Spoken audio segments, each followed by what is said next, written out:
this sickly woman dared to bet her entire fortune at the casino. The scheming woman opposite her, confident of victory, revealed her winning hand and prepared to have her husband bark like a dog to pay off the debt.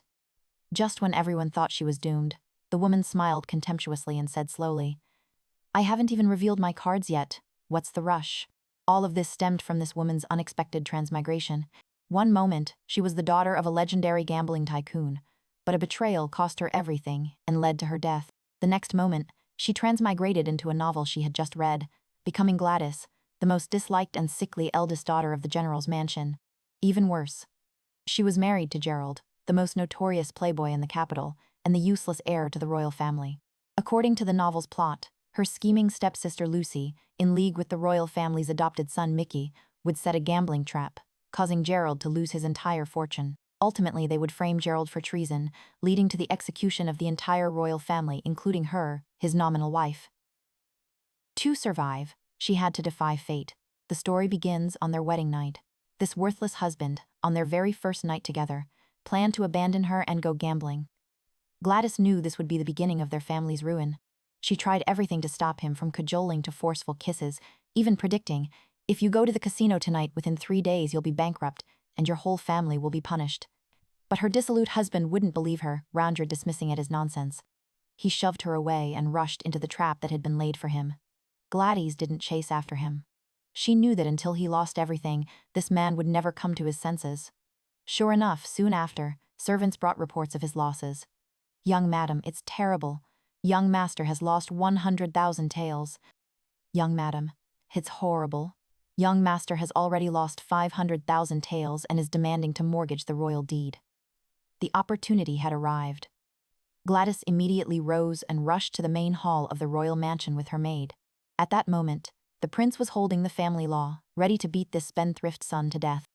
In the nick of time, Gladys's frail body shielded Gerald, taking all the punishment for him. "The husband is the head of the household. The husband is my heaven. If the heaven collapses, how can I live alone?" These words made Gerald, who had been disliked by his parents since childhood, feel cherished for the first time. He looked at his sickly wife, deeply moved. However, the prince's adopted son, Mickey, fanned the flames, not only criticizing Gerald but also demanding that Gladys be punished as well. Gladys sneered inwardly. She had long known that Mickey and his stepsister Lucy were birds of a feather, their target being the 10 chests of dowry left by her mother. An even more shocking secret was that Mickey was actually the princess's illegitimate son, born before she married into the royal family. The mother and son were plotting to seize the entire royal estate. To thwart this scheme, Gladys publicly declared her willingness to use her entire dowry to pay off her husband's debts, but on one condition: she would personally go to the casino and gamble again with her good sister Lucy. Inside the opulent casino, everyone stared at Gladys as if she were a fool. A sickly girl who could barely walk dared to challenge someone at a casino. Her scheming stepsister Lucy was utterly disdainful. In her eyes, this was a fat sheep offering itself up. The game began, and Gladys pretended not to know the rules, betting entirely on luck.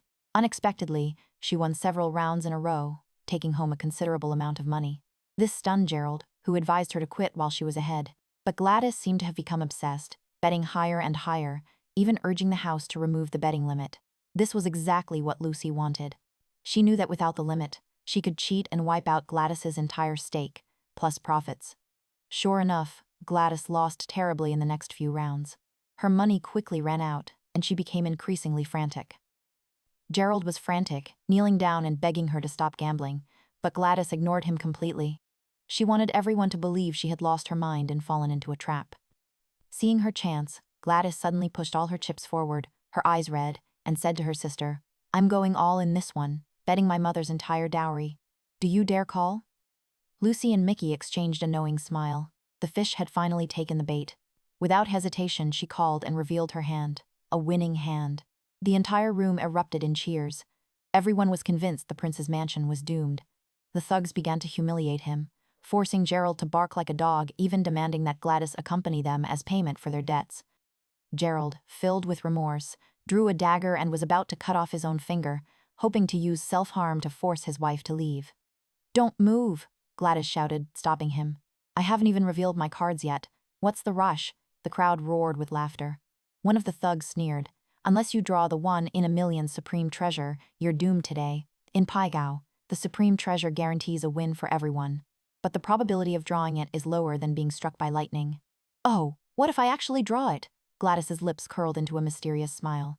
If you can draw it, I'll be your watchdog at the prince's mansion tomorrow, the arrogant young master boasted.